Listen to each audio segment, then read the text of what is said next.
All right, we got some crazy information. Odin DD8 confirms careless streamer leak. Screenshot of Odin being the DD8 character supposed to be released in the August blog post. 13 days ago, Odin was teased at the height of Captain Brexit pay-to-play news, and it seemed like the next legendary to distract of this. So this is a little bit confusing. We've got Professor X, and then we've got Old Man Logan, and then we've got Odin. However, I'm going to put a link to this video in the description. Boylon does a full breakdown of the screenshot. And the general takeaway that I got from Boylon's video is that we're going to get a blog here shortly on the 25th, that there's going to be purple ISO in the blog.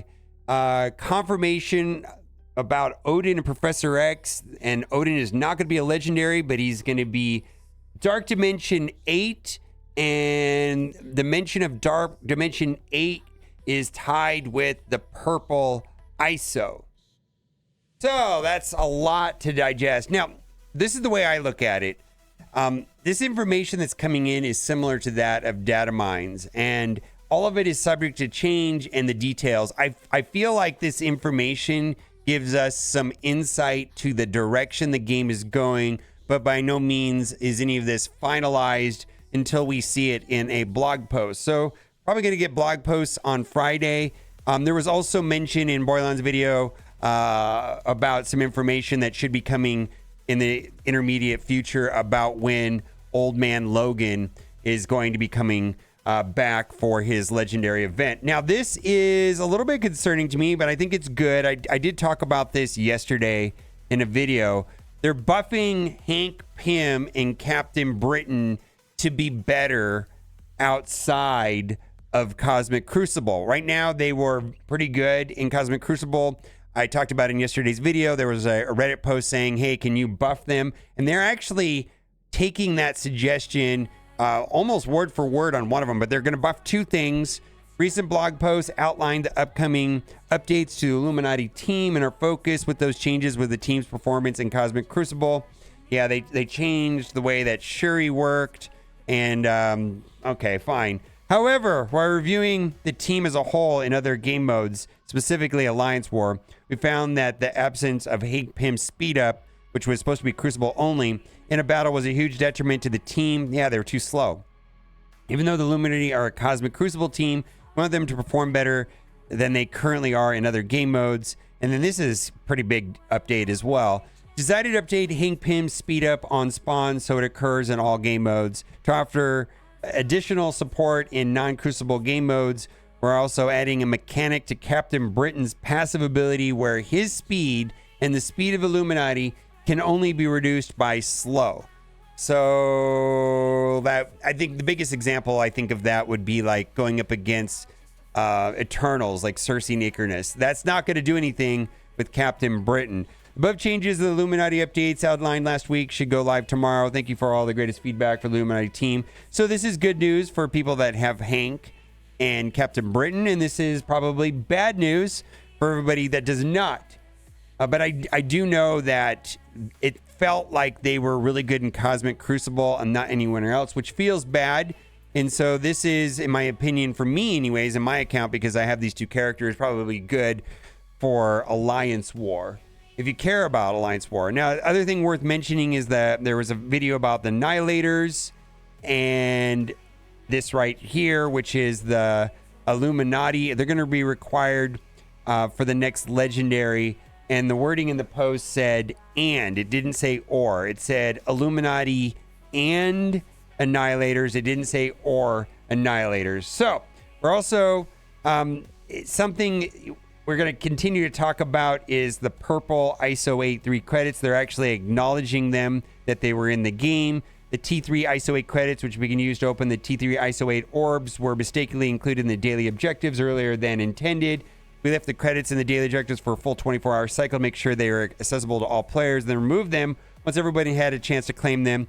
We'll have more exciting details in the T3 ISO 8 upcoming blog. Make sure you check out the weekly bond this coming Friday for the details of the next week's T3 ISO 8 release event and how to use the T3 ISO 8 credits if you claim them from the daily objectives.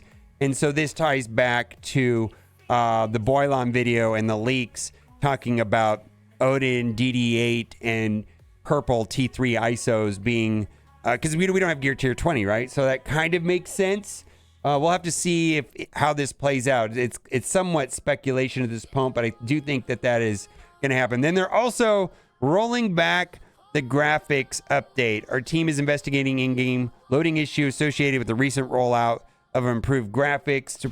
To prevent further issues, we'll be temporarily rolling back the graphics update. But more information on this topic in the future. And I put out a video where in this video I had the graphics update, and a lot of people, I was surprised. Like, the most top comment was, am I the only one hating the shininess? My eyes. It's like they don't do quality checks at all.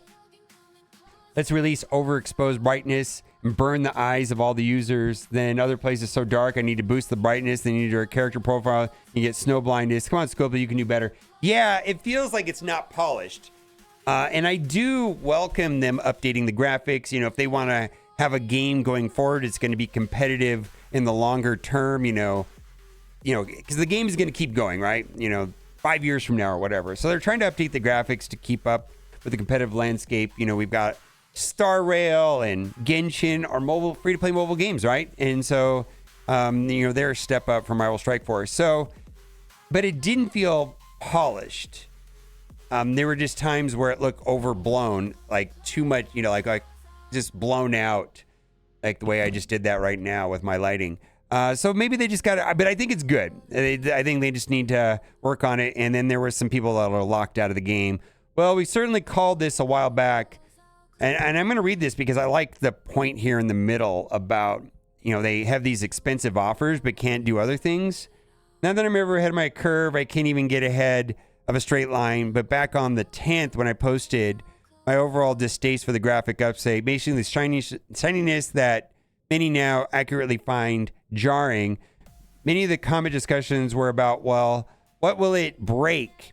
I was concerned about ever-increasing loading times, other about bugs it will cause, and voila, loading issues, and now a rollback to the graphics update. Why does this matter? As a solitary issue, it really doesn't. I agree. What it highlights, as always in my singular opinion only, is that big brass round ones on this company like to pull things like Captain Britain, unlock paywalls, Stargated legendary paywalls, and the list goes on, to attempt to make spending as mandatory as possible, and yet able to execute anything new effectively is mind-boggling. It's like a mechanic price gouging you for automotive upgrades and repairs, all the while stating in the paper that this will malfunction and need return several times, but thank you for your repeat business. I guess the real goober smoocher of all of this is that it works. I mean, I have never played a game that has no bugs. Every game has bugs of some kind. And I might be hypersensitive to the ones that are here in Marvel Strike Force, but I still stand by liking the graphics update, at least the idea of it. If they can get it polished, tuned in a little better, and it's a new tool for them to make the game looking better, I welcome that. It breaking the game and locking people out of the game, not so much. Not so much. Then also, didn't put in my Annihilator videos, but a big shout out to Benny Westside, who's on Instagram and makes some amazing infographics showing the uniques required for Thanos, Gore, and also Gladiator. And so I've highlighted them right there. Bloodborne nanobots, augmented Promethium, and augmented Temper Osmium. Well, the augmented is going to be the teal. So those are going to be the three uniques that you're going to need to have a 60-something of them to take them to gear tier 18. Let me know what you think in the comment section. As always, thanks for watching. Keep it gaming. Bye for now.